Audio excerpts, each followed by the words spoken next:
कुल 5 लोगों की मौत हो गई। महाराष्ट्र के बारामती में लैंडिंग के वक्त प्लेन क्रैश हुआ। अजित पवार चुनाव प्रचार के लिए बारामती जा रहे थे। अब तक यह साफ नहीं हो पाया है कि विमान ने क्रैश लैंडिंग की या कोई तकनीकी खराबी के चलते हादसा हुआ। हादसे के बाद सामने आए वीडियो में पूरा प्लेन जलकर खाक हो गया। इस हादसे के बाद महाराष्ट्र में शोक की लहर है। प्रधानमंत्री मोदी, गृह मंत्री अमित शाह, सीएम फडणवीस समेत पार्टी के सभी नेताओं ने इस हादसे पर दुख जताया है।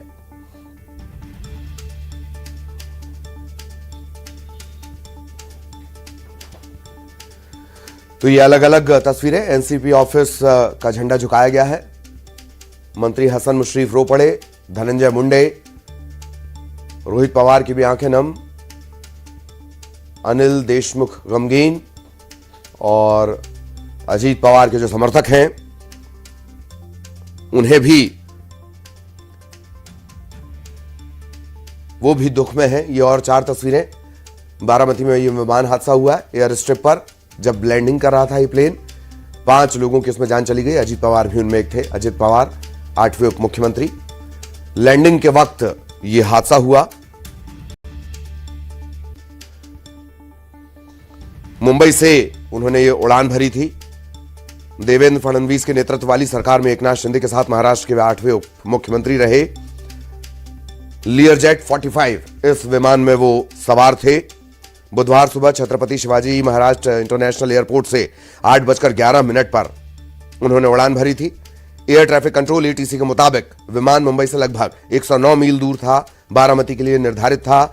यह विमान सुबह 8:45 पर के आसपास दुर्घटनाग्रस्त हुआ है।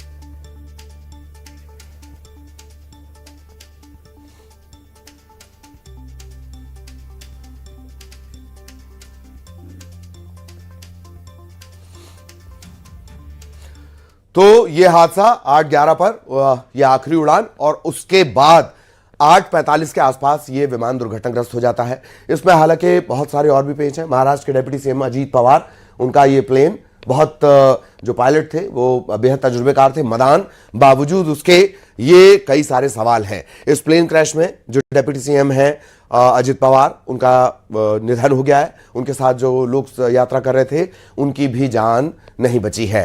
एयर स्ट्रिप जो थी बारामती में, जिस एयर स्ट्रिप पर इसे लैंड करना था, उसी दौरान ये हुआ है। हालांकि बहुत सारे सवाल भी हैं कि क्या ये क्रैश लैंडिंग थी या विमान हादसे का शिकार ही हुआ है। एटीसी एयर ट्रैफिक कंट्रोल के हिसाब से मुंबई से उस वक्त 109 मील दूर ये विमान था और करीब 45 मिनट का वक्त इसका था। 8:11 पर इसने उड़ान भरी और 8:45 के आसपास इसकी जो लैंडिंग है या कहा जाए हादसा है वो होता है। करीब 1 घंटे का ये पूरा वक्त है। लैंडिंग के दौरान पायलट ने कंट्रोल खो दिया था। अब तक जो सूत्रों की हवाले से जानकारी मिल रही है, एयरक्राफ्ट क्रैश की वजह जो आई है सामने, लियरजेट 45 जिसके बारे में मैंने अभी जिक्र किया, और उसकी वजह यह बताई जा रही है एक कोहरा और दूसरा कंट्रोल खो गया घड़ी के जरिए। चूंकि जिस तरह की तस्वीरें आई हैं वहां पहचान पाना बहुत मुश्किल है, तो घड़ी के जरिए अजित पवार के शव को पहचाना जा सका, चश्मदीद का यह कहना है।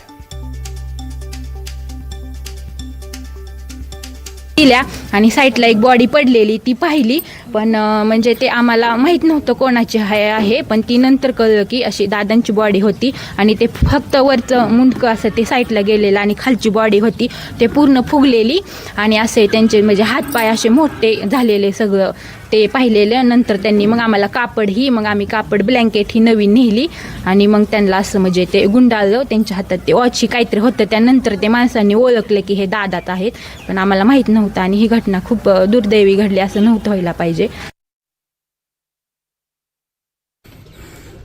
और कब कब प्लेन क्रैश हुए हैं, कब कब राजनेताओं की जान गई है, उसकी जानकारी आप नीचे देख सकते हैं। उनका सियासी सफर किस तरह से पूरा रहा। कोऑपरेटिव्स में जबरदस्त पकड़ अजीत पवार की, और एक तरह से देखा जाए तो अपने चाचा शरद पवार के साथ मिलकर एक अभेद्य किला कई इलाकों को बनाने वाले अजित पवार अब हमारे बीच नहीं।